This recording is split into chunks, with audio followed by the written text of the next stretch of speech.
Okay, so live streaming. Good evening, Bank Holiday Monday, Easter weekend. It's Engine Room Chat, and today it's got Dave and Jeff. We've also got Saul from Barely Floating, if anyone's seen his video. So he's a new addition for tonight's chat. And what I thought we'd start off with is I can't even remember what I said now. What I said. We start off with what doing so well. What strong start, Peter. I'm going to go first. I'm going to let Dave go first, seeing he's in my top right-hand corner.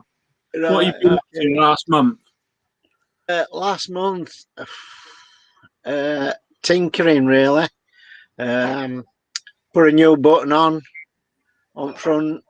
Been messing about with electrics. We've had a bit of a problem where there's LEDs flashing as lights. So I've been trying to get to the bottom of that. Still haven't managed it, but flashing. Yeah.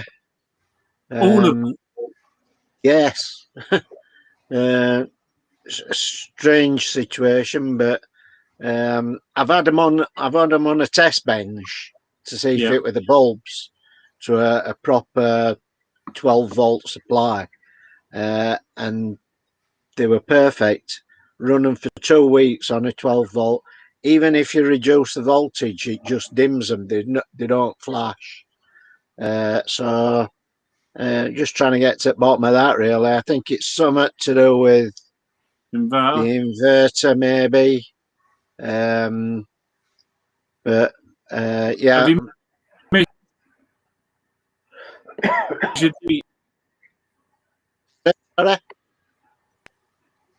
Oh, hang on. Oh, it's me. What'd you say? So yeah, just a processor elimination. I've eliminated separated the lights out from the rest of the feed. Wired them direct to a separate battery, an independent battery that stopped the flashing. So I've then rewired them into the system, and the flash came back. So then rewired the light system directly to the leisure batteries, independent of the fuse board. Yeah. That sort of like worked 90% at the time, but there is still odd flash. So I don't know. One of my mates is an electrician. He thinks it's a bit of a feedback issue from inverter. So what I'm going to do now is I'm going to redo the main wire from the batteries to the fuse board. I'm going to make a new wire up and replace that and see if that sorts it. I'm also going to buy 6 new bulbs, because we've got 4 rooms, 6 bulbs in each room. So I'm going to replace all the bulbs in one room. Yeah. That makes any difference. So because the bulbs are fine, but they're over 10-year-old. So they've done well, but I thought we'd eliminated the bulbs. We're having it on test bench like that. So it's just one of them infuriating disco bulbs. Yeah, it's just weird. It's just weird. They don't flash all the time. We can be sat. Lights have been on for 2 hours, then they'll just start flashing. So and Louise is nowhere near the switch. I've changed all switches. No, Louise is not giving it disco flip switch on. No, she just saw lights, sits there and goes, "Lights are flashing again, Dave." So just turn them off then. Yeah, it is really annoying, because you can just see it out of the corner of your eye, and it's just like a flicker. And I've never come across it before, so it's just one of them that it's processor elimination. Replace this, replace that. Have you tried one bulb out? as it's doing. Yeah, I've took them down to just take one it out. down to four bulbs in in one room. Took bulbs out. I've took them out in sequence, and it don't make any difference. It's just weird because I thought it were a connection, a dodgy connection, but no, it's just one of them weird ones that. And I've even had my electrician friend. He made a little gadget up that suppresses the voltage. It's sort of like a voltage regulator.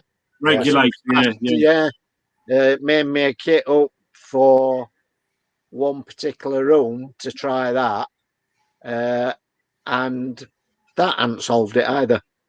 But yeah, that regulates the power. I bought one of those because we had a similar problem in our old boat, and I bought there's a little silver box, and basically you put in your feed one side, and it guarantees 12 volt out the other side. A bit like a lorry, a lorry voltage stripper, a bit like that, and you just get a pure 12 volt out the other side. You used to get all the trucks when the indicators flash too quick. So you used to put a resistor in them, and that used to cure it.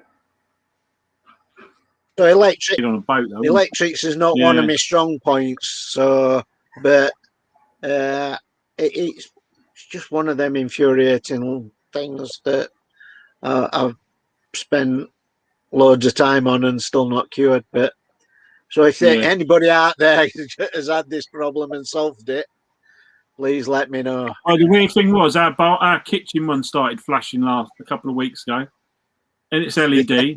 It's an LED bulb. A couple of weeks ago, started flashing, and I swapped it out. I haven't really tried it, but I swapped the bulb out in the end. But it's only one. We're only getting the one. We don't use.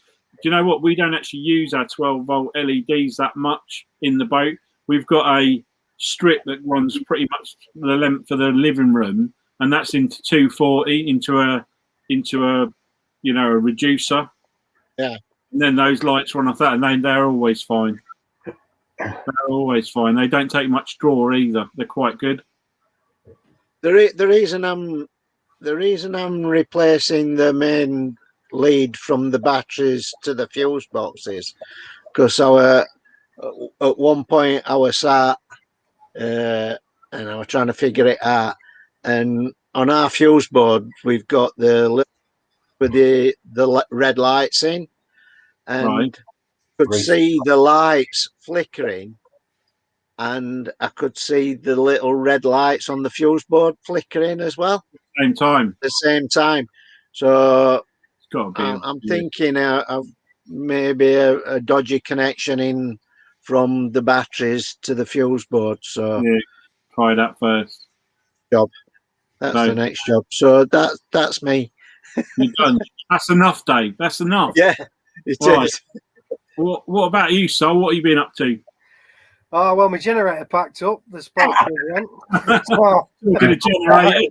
Yeah, I've had that sorted. But pretty much we've been setting up for.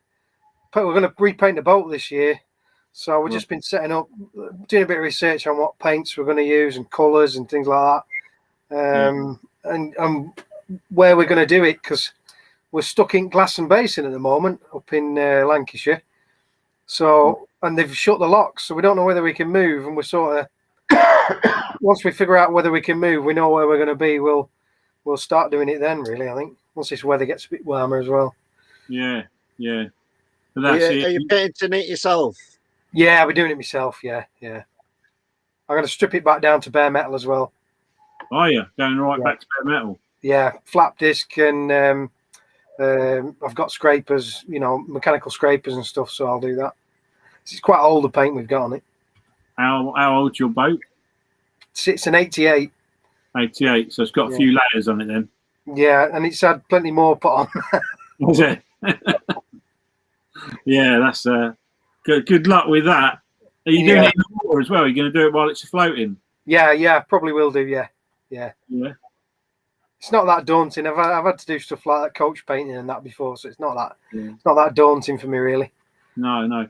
I can see someone's heckling us from from the back room saying, "Narrow boat changing pace, funnily enough. Don't paint it when it's hot." No. Yeah, we made that mistake. Oh dear. Keeping the live edge going. Yeah. I've also someone said, but this is yours, Dave. Did you say they were on a dimmer? But they're not on a dimmer, are they? No dimmer. No dimmer. And then someone called Mott who said, "Hello, this always brings a smile to my face listening to the guys. Glad you're there, Lisa, to keep them on track." Well, she's not here. She's gone back there. She's there behind you on your left shoulder. Been sent to the bedroom. Right. Yeah, so is that all you've done, Saul, then? Just getting ready for that? Oh, the other thing I did was my hot water system. Well, when I was running the engine, it wasn't heating up. So I had to bleed the system, which was not easy with this finger. Was it My fingers stuck straight out, and it was fiddly and all. And now it took me hours, about 3 hours. A lot of swearing as well. But I managed to do it.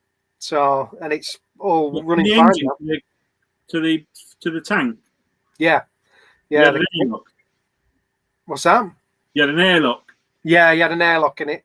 I think it had got a little bit low on. I hadn't topped up enough on the coolant, and it just stopped heating the water, pumping it round enough. It sort of happened all of a sudden, you know. It was like one day it was fine, next day it was like cold showers. Wasn't fun. But how far away is your tank from your engine? It's about 2 foot. Quite close then. Yeah. Yeah, as literally sits in front of our engine. It's really close. Yeah, it was just one of them things. I hadn't checked the level properly, and it was like, oh, yeah, that's why it's doing that then. Yeah.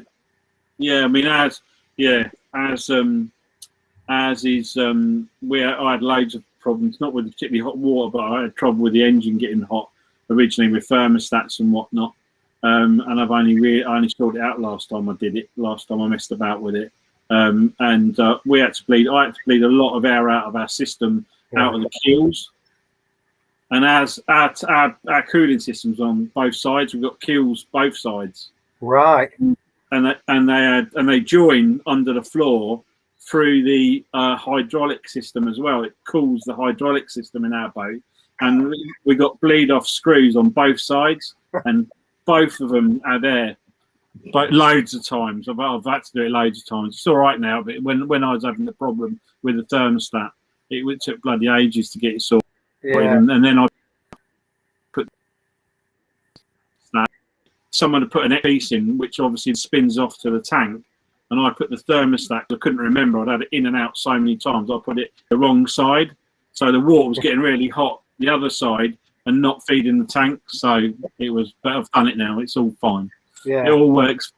So, but yeah. So is that your lot then? Is that what you've so far? Yeah, that's pretty much it. Because I mean, this month we're going to start, like I say, with painting and what have you, and so we want to put solar panels on because we haven't got any of them.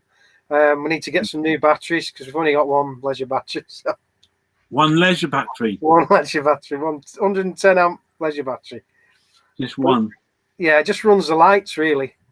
Yeah, just saying that our old 1980 boat only had 2, and it had the smallest solar panels ever, and we never had many problems with. We were in a marina a lot, but even when we went out for a couple of weeks, we never ran out of juice, and we had a brand new fridge. We bought a brand new fridge, so. Yeah, our fridge is gas, so. Oh, is it? Is it like a 3-way one? Yeah, 3-way one. Yeah, we've got so. Oh, that's all right. Yeah. Yeah. So, but it's all right. It does the job. So we stick with the gas one for now. Cool. You're not allowed to fit them anymore, are you? I've no idea, to be honest. Is that a new? They've taken them up. Yeah, if you've got an existing one, you're all right. But you're not. That were one of the things that I looked at when I fitted boat out. That you're not allowed a 3-way gas fridge on your boat. Right. Because it's got to be vented. Yeah, it popped up on our survey when we bought our first boat because that had a 3-way caravan fridge in it. You know, a little 3-way caravan fridge, and that came up with the vent. It passed, but it had loads of comments on it. it said the vent wasn't quite right. This weren't quite right. That weren't quite right. So I just ripped it out. Yeah, we're looking at compressor ones. So these new ones that just run on batteries, but we're going to need some more batteries. Yeah. Shoreline's pretty good though. For a couple of leisure batteries, our Shoreline was fine. We just bought a fridge. We didn't buy a freezer. It took a lot less energy than just a fridge. Yeah. We just got literally fridge, no freezer now, and our power was much better. Even on our first boat, we only had a little fridge, as in a Shoreline slimline fridge, and it was 12-volt, brand new, and it hardly took any power at all. Pretty good. Yeah, I saw on one of the Facebook groups. There's a guy swapping out your normal fridge freezers, swapping out all the innards and the back. But I lost the link, so I was looking into that. I think it was about 150 quid or something, and he was just And I was kind of looking. The Shoreline ones are dear. They're like, I think our one we just bought, I think it was near on 600 quid or something. Yeah, I'm cheap, are they? It's not cheap, no. For what it is, really. I mean, the fact it's just 12-volt. That's all. That's the only. It's just it's the same as any domestic fridge, but it's just 12-volt. So they stick a nice price tag on it, but seem to do, don't they? Yeah, they do. Right. Okie dokie. All right, Jeff, what you done? I know a couple of jobs you've done. Set fire to the generator. Set fire to the generator. Yeah, well, we won't advertise that one. That was not your fault, mate. I didn't do it. Yeah. What else up to? I mopped out under the engine. That leak's come back again. I don't know what that leak is. Driving me mad. It's just been having an ongoing leak, and every time I mop it out, I get a sponge, mop it out, put it in a bottle, let it settle, and it don't separate. It's red colour. It's like diesel. It smells slightly of diesel, but it's mainly water. It's not cooling out the heating system. I just cannot find it. Doesn't lose any water out the engine. And it's got a tang of. It does smell slightly of diesel, but there's not a lot of diesel. We did wonder whether it was your yeah, but I did tighten the pipe up on that 6 or 7 months ago, and that seemed to cure it for a little while, but it's back. It's just annoying more than anything. If I mop the bilge out and under the engine out and wipe it, normally I can fill a 2-litre bottle up. 2-litre bottle. So it's quite the bilge, because in the bottom of the bilge is like a square that drops down lower. When it's all dried out, I can get 2 litres out of it. And never been able to suss out. I know you've had that since you had it, haven't you? Yeah. The gearbox, I know the gearbox leaks a little bit, but it ain't that. It's weird what it is. I will find it, but the trouble is you can't see under anything. That's the problem. Yeah, that's the problem with ours. The engine bays are a pain. To find it, you've got to pull it out to find out where it's dripped. Yeah. I will find it. I said to Liam's got a drip that he couldn't find it, but I think I've sold it now. But I told him to put a bit of cardboard underneath the whole engine, just so I could see where it was. It's what? It would just float in mine after a while. Would it? You'd have a floating bit. What I'll do, I'll get it all dried out, and then I'll run the night heat or the central heating while I'm sat in the engine bay and see if I've rubbed my hands all the way along the copper pipe, and it's dry. So that's frustrating. That would drive me mad. It's always been like it since we bought the boat. Yeah, I know. You've always said it's always had a and it doesn't get any worse. It's only that amount of liquid, and it never gets any deeper. It's weird. It's a strange one. And what have you done yesterday, mate? I know what you've done yesterday. What did I do yesterday? You fitted a new hatch window. New window, eventually, but I only done it because I found the perspex in the skip. And where the catch open, the side hatch, you open doors. But it's nice to let the light in, but sometimes it's too cold. So I've made a frame that goes over it with perspex, and I've just put the catches on there so it can't blow in, and you can still get the light through. Yeah, it makes a big difference in your kitchen, doesn't it? Make a lot of difference. Yeah, we've got similar setup. Yeah. I will put glass eventually. Yeah, no side hatches for me. You got no side hatches at all? No side hatches. Well, we've behind me. We're thinking about putting one in here, but I'm just going to make a window, a proper window. I think. Yeah. I know Glenn has a lot of trouble with this. hatches. Got 6 of them in our boat. Yeah. I don't have any problem with it leaking. I just generally think no. Yours is fine. I think just the way these ones have been put into this boat, and also I don't think the water deflector things on the top, which are welded, are low enough. They don't flick the water. So someone's put these silly bits of wood in there, which I would keep meaning to take off, but they're going to rip all the paint off. So I'm sort of like a bit tentative to take them off. They're only stuck, but they put this bit of wood in, so you have this nice slope above the hatch, which is too high, too far up, and then they put these bits of wood in to make them lower, but the wood's is level, so that it comes down on the thing and then it hits this bit of wood which is level, and I think the water just pulls on it and runs around the edges and comes straight into the cratches, and they're just not finished down the bottom. And I think over the years they've leaked and been left, and the actual doors behind the wood are rusty. So I can't even point to them because you won't see them. But what the rusty's been doing is pushing the wood away from the from the thing, because it's building up behind it, and it's pushing the door so the doors don't fit flush anymore. So my plan for the summer this year was to take the wood all off. It's been stuck by some glue, some adhesive or whatever they put on there, clean all the doors off and put new wood on. See if I can get the doors to shut a bit better and put seals around them and see if that stops them. That's all I can do, really. Yeah. That's all with that. But yours are pretty good. Yours has got your windows are nice, small, tight little one, isn't it? It's in your My hatch, yeah. It was nice. Yeah, where your metal loops into your, like, if you like, the window ledge of it. Your metal, yeah. Whereas ours is like a finished cut edge, and then they've put a wood inside. You know what I mean? The ledge don't come over into the boat. It's like a they've literally cut the sides out of the boat, and then put a wooden frame round it on the before they put the lining in. Sealed it. It's a hardwood, but obviously over time it's rotted out in some places, and then just put the wood and there's no sort of proper seal around it. I don't think anyway. I think it's shit. We ain't got seal. It's just metal to metal. It just shuts.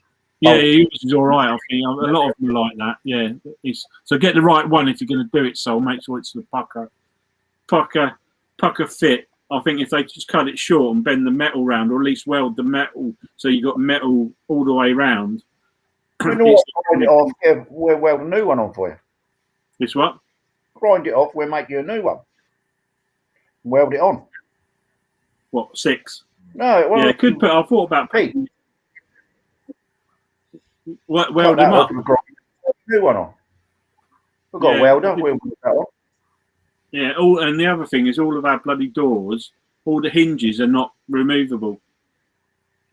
You can't. The pins are bashed top and bottom, so they're not screwed on or anything. They're just permanent hinges.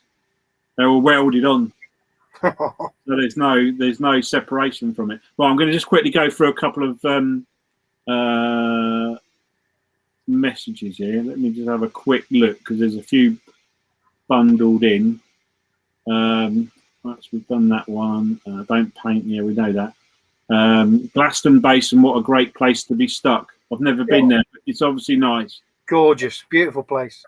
Well, there you go. Jackie said that on there. Narrowboat Bloggles heckling as well. I'm here listening. Yeah, I know she is. Ben Slater, evening everyone. Hope you are safe and well. We are, Ben. Thanks very much.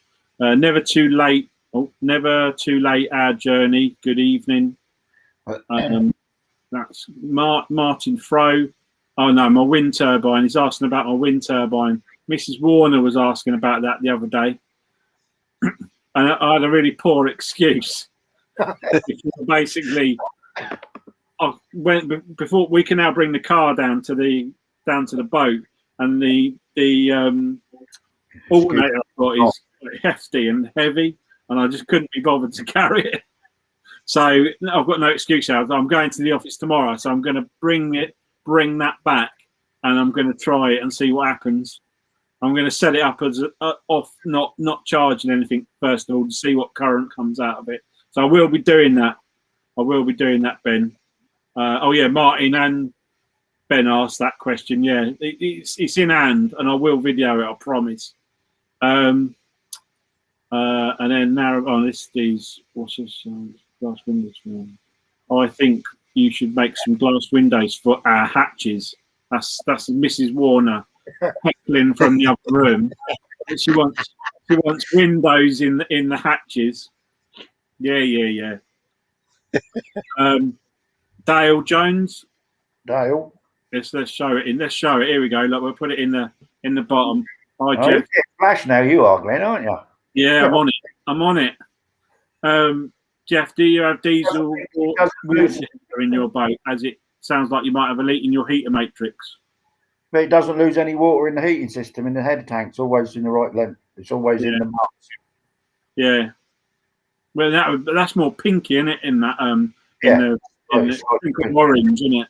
Yeah. So no, I think he's gonna look at his Everspectra and see if that's doing anything when it's on. So let's we'll have a go on that Dale anyway.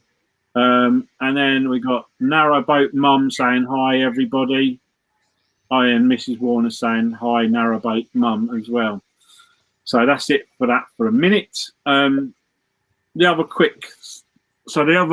thing I thought we'd talk about is, I know Jeff's already said to us earlier that he don't do nothing when he goes on. I don't do nothing, but I've changed the oil this year, so there's no point of changing the oil again. It's fine. It's got water in it. It's good to go. Yeah. I mean, if we've been running the engine a lot during the winter, I tend to change the oil. I tend to do a trip out first, a short one, and then I tend to change it. But I've done quite a lot of work on our engine in the last 12 months. So it's had new refurbed injectors. It's had injector pump. I did the head gasket about 18 months ago, 2 years ago, I suppose. So it's been apart and together. So I'm just enjoying leaving it alone. We're leaving it alone at the moment.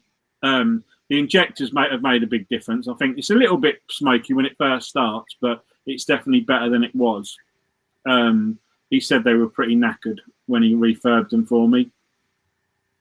And it was the cheapest way to do it. All 4 injectors, I think the bloke charged me about 160 quid to refurb them. And they came back like brand new. So,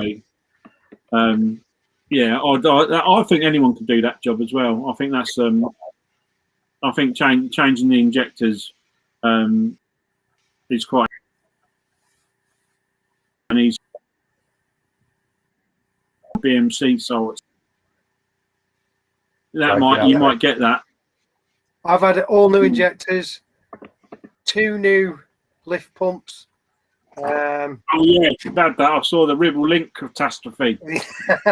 yeah, that was because we had a new one fitted when we first got the boat. It was Chinese, though, wasn't it? Yeah, it just rattled itself to bits on the Ribble Link, so we ended up spending an afternoon on the bank. Yeah, and then the hour and an hour saving him at 11:30 at night. Yeah, next tide. Yeah, we had nothing. I couldn't get her going. She just wouldn't. Lift pump just wouldn't. On all bits inside it were mangled up. So it literally shattered inside. Was it just knackered? Yeah, the springs were everywhere. Were they? Yeah. What engine have you got, Saul? I got a 1.5 BMC. All right. And it's originally done Falcon bolts, did it?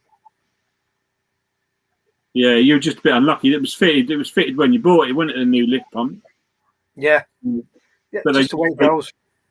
They just got a cheap one off. You didn't fit it, wasn't you? It was the people a cheap one in it, which obviously the thing is, you can BMC parts are so available. I think is it ASAP? Is it ASAP? Marine or whatever they do loads of bits for BMC, and I think they're quite reputable to buy stuff off of. Yeah, I mean, Calcut boats as well. Yeah, that's what we're going to take it out and send it them. They can fix it. Fed up of fiddling with it. Yeah. Who was that, Dave? Calcut boats. All right, they specialise in that. Yeah, they specialise in BMC engines. They sell refurbed engines and all parts. They're quite good. I used them a lot when we had the BMC in. Although our BMC was 2.5 litre, so they didn't have as many parts for that. It's quite an unusual. Yeah, that's a big one, isn't it? For yeah.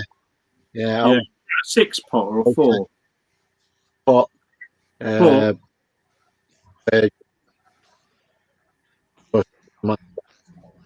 We blew cylinder head gasket 3 times on it, and the last time it actually blew the radiator cap on top of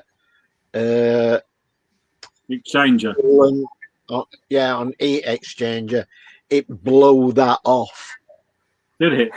Yeah, not just the cap, but the bit that bolted on top of heat exchanger. It actually blew that off. Did it? Created that much pressure. Yeah, that's a lot of pressure. Get to the bottom of it, so it just. Was that in the boat you got now? In your boat there? Yeah, that were the boat. That was the engine that I put in when I built it. I bought it second hand out of a fishing boat, Right. all marinized and everything, but it just got an inherent. I think it was an inherent cooling problem. It got too hot. It cut out on us on tidal Trent once, and RCR knew us by name. So we just had that many calls out for it, and it was just. I loved the engine. The engine were superb. It really got the oomph there, but just caused us too many problems. Yeah, you think to have a fishing boat, it would be really because it must have gone out to sea a billion times.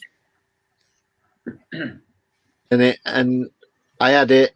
I had a guy from down Kenilworth.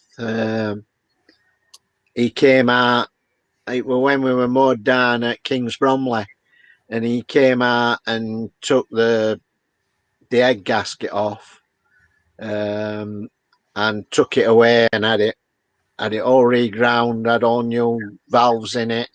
And he says there's nowhere, when you take head off and you can see in ports, there were nowhere. He says it there's no wrong with engine. Yeah.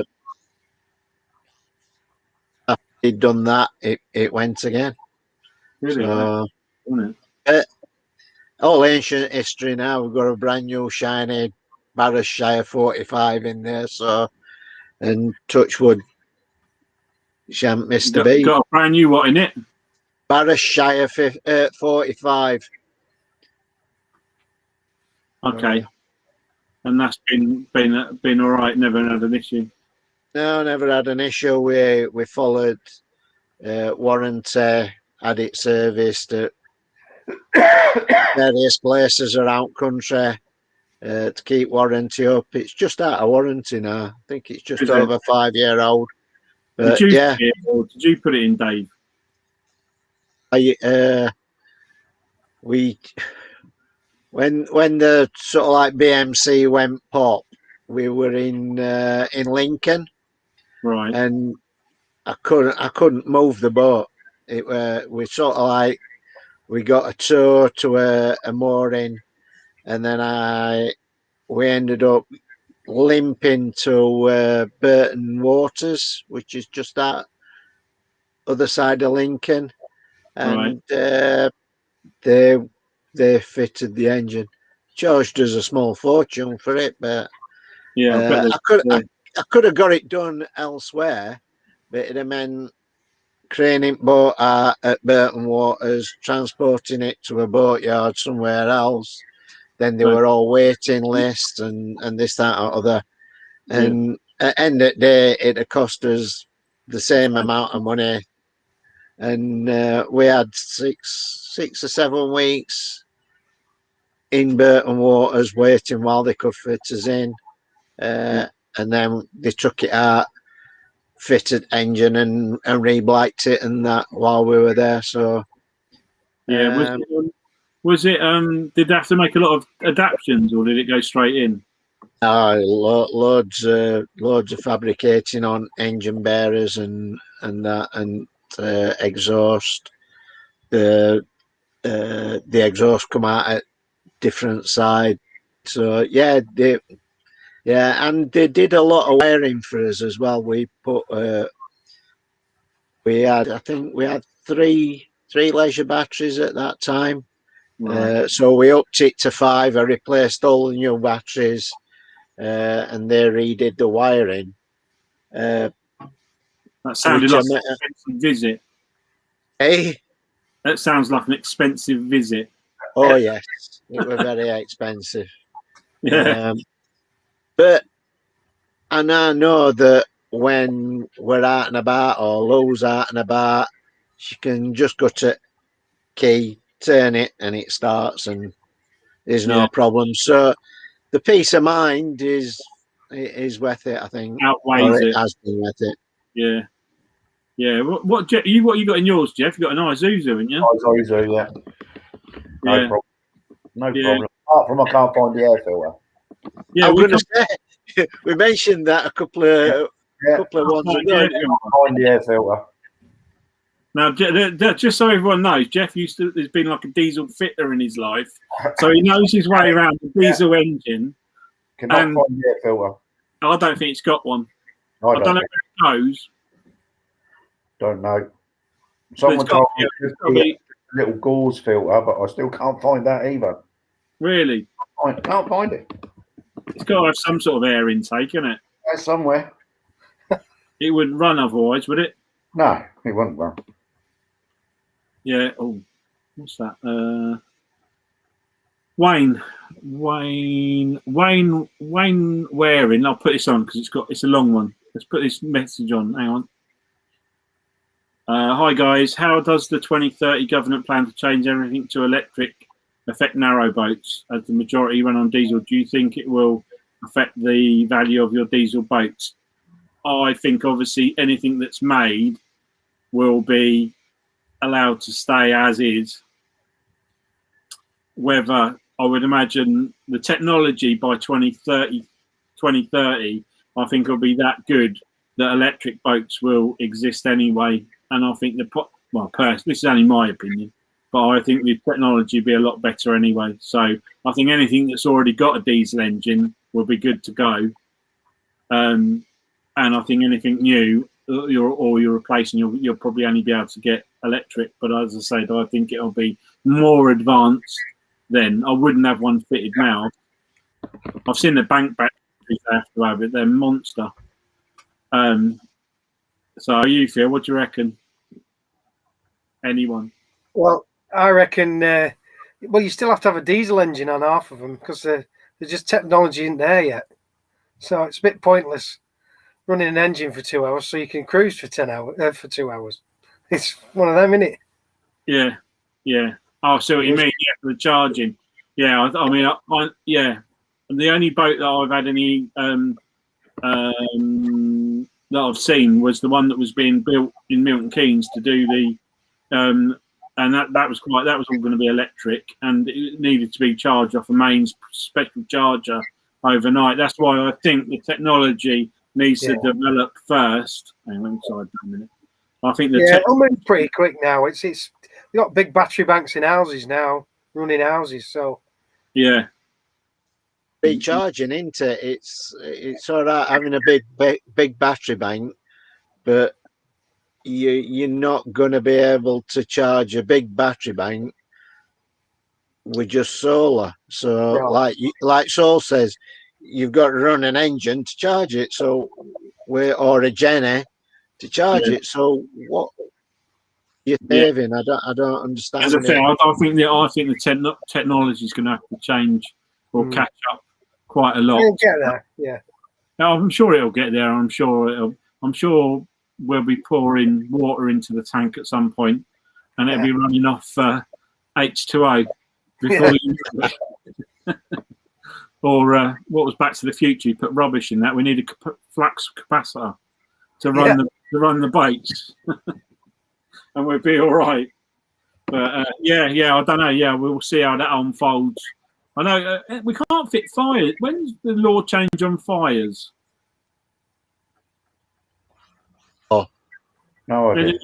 When they because they're stopping people putting multi-stalls in houses soon, aren't they? Well, they keep saying that, but they don't actually do it.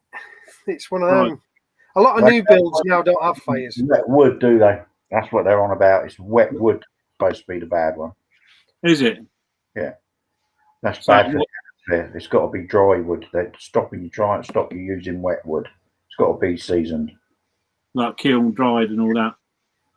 Yeah, I mean, I know wet wood's no good in the flue, but what's the main concern? Is it vent off some sort of... It's vent off. Whatever it puts in the atmosphere, it's more toxic. Right. They're never going to stop it. Never, ever going to stop it. No. Well, they're still gonna collect wood logs from Sideck Canal. I've always told them Yeah. if you ain't got no money, you can always go and get something to burn and keep warm. Yeah. Yeah, I don't think that's going to end either. So, yeah, we've got Sue E. The Ashby is beautiful. Just have plenty of food with you. We are not making plans for it this year after the last 12 months. Yeah, we're not making. Has the Ashby not got many facilities on it? I've never been. Never been. I know. I must have missed something. I must have missed the Ashby talk up the top there, but yeah, I don't know. It's just basically, obviously, there's not obviously many. Yeah, how will you charge them throughout the network? That's changing pace. Yeah, we just had that conversation. There we go. What's this? What's this one say? Oh, Trev's travelled by narrowboat. I met a boat with 5,000 watts of solar. He can run for 5 hours, even in the winter. As in, like, move for 5 hours. Oh, he had 50 6-volt batteries. 50. That weighs a bit. So he can, even in the winter, he could move. So basically, the top of his boat was a solar panel, I would think. the whole roof space. I did meet somebody who weren't electric, but who had a lot of panels. So yeah, that's a lot. So obviously that technology, it can only get better. So I would say that over the time that'll get better. Let's have a look. Trying to hide that. Yeah, 56-volt batteries. Oh, cancel. So I'm just checking out the new messages. Hang on.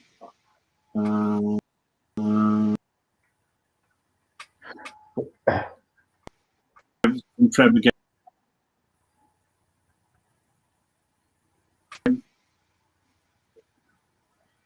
Water vapor in the it's unseasoned wood. It's unseasoned wood that's the problem. I see what you mean. Right, okay. Yeah, you're supposed to keep it for 12 months or something, aren't you? To drain all the sap out of it, I presume. Yeah. And I presume the best time to do it is it winter when the sap, if you cut a tree down in winter, it's got less in it, and I think. Yeah, autumn, winter time's usually when lads are out chopping trees down and that. Yeah, because the sap goes back down to the roots, doesn't it? And then it comes back up when it's time to. That could be a load of rubbish. I might have just made that up, but I think you're right there. I think you're right. It sounded impressive, I must admit. I just remember having a conversation with Mrs. Warner about that, about the that's how the green sort of grows, because all the sap goes back up into the into the branches and that, which makes it all grow again. Apparently. Anyway. Yeah, so anything else that anyone else has got for us? Oh, hang on a sec, not me shut that worth the trip. Where did that one come from? What did I do? Bear with me.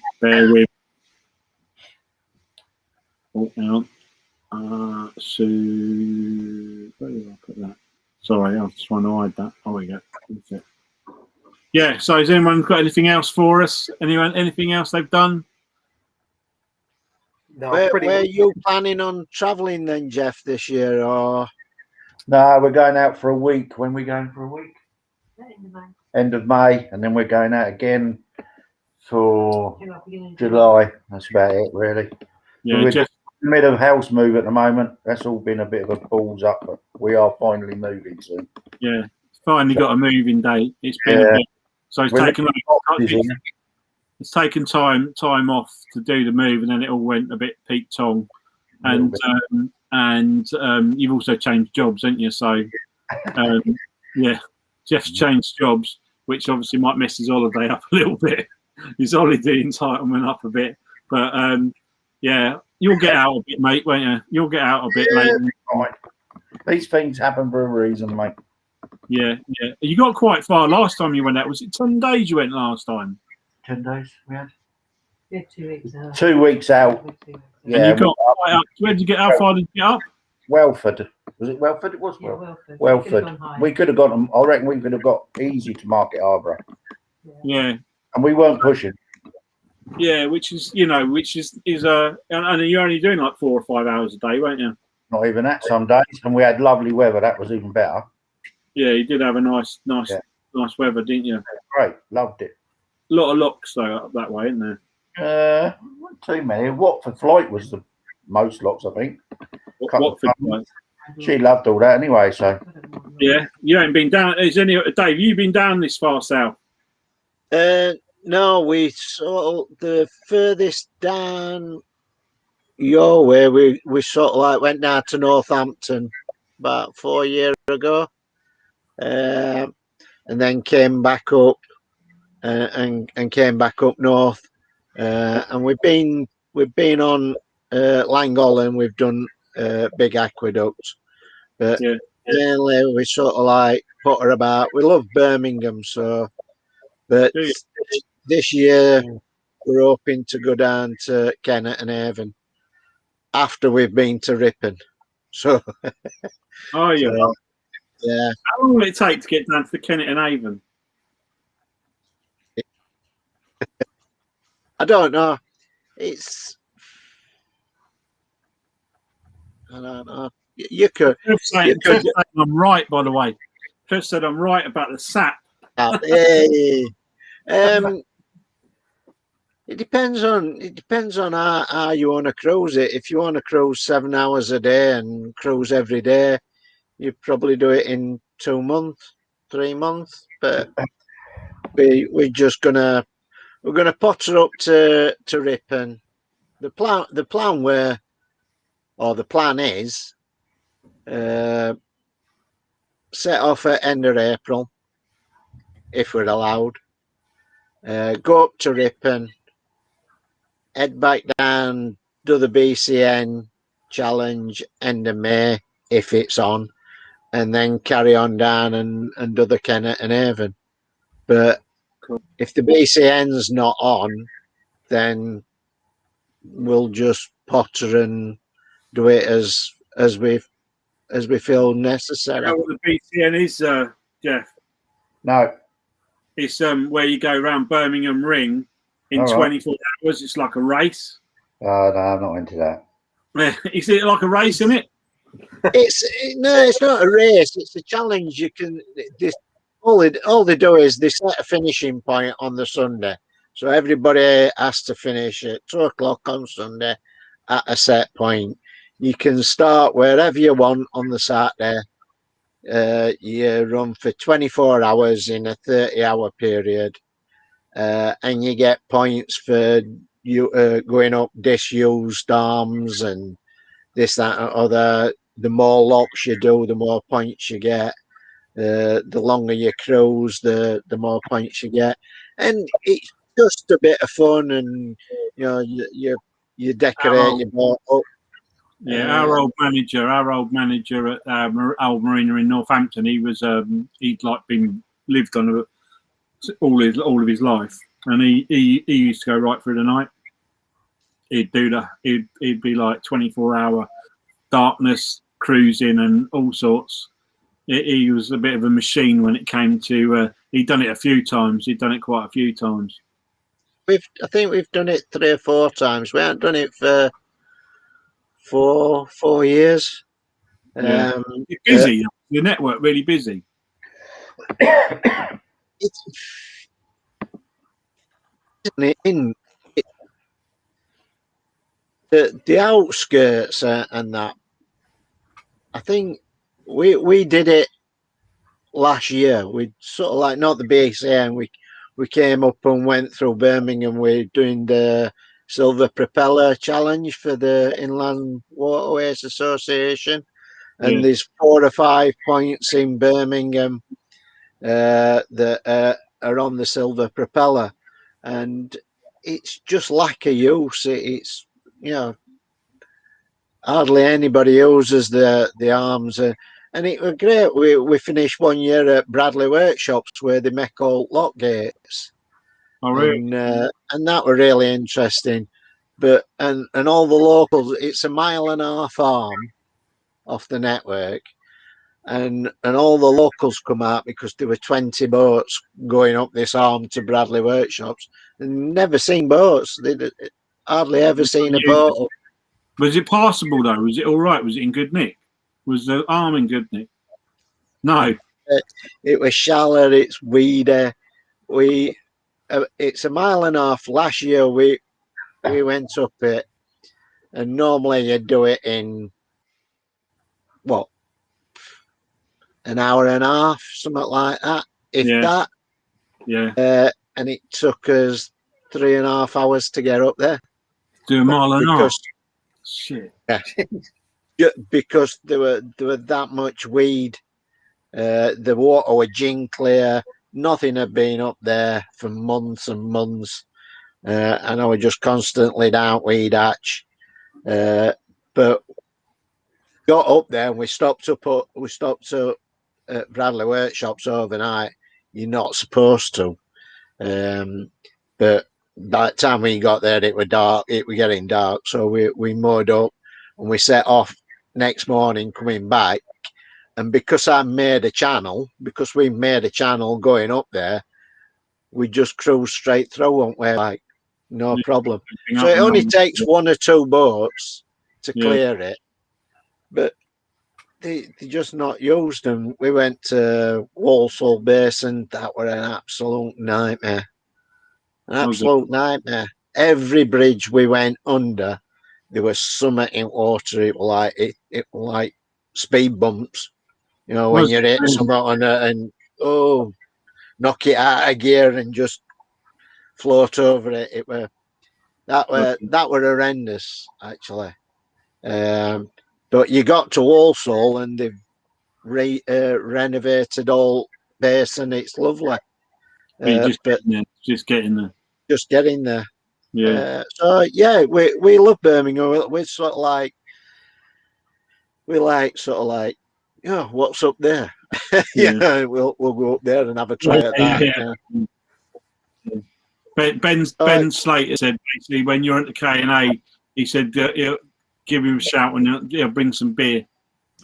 We will do that. Yeah. Cool. What about you, Saul? Were you going far? Or? Well, we're stuck on the Lancaster this year. We reckon we're not going to bother attempting the Ribble Link again until we get this engine fixed. Yeah. We got 40 odd miles and the Glasson Arm we've done, but we're going to go up to Whitfield Locks and right down to Preston as well, Ashton Basin at Preston. Yeah. And then hopefully next April we can go off. We want to go to Ripon next year. Yeah. That section, get up there. And then the furthest we've been down to you is Blisworth Tunnel. You go through because you picked your boat up, didn't you, from Wilton? Yeah. So you came down as far as Blisworth, then turned around, didn't you? We did, yeah, because our oil light kept coming on. Yeah. Good old BMC. Can't beat good oil light.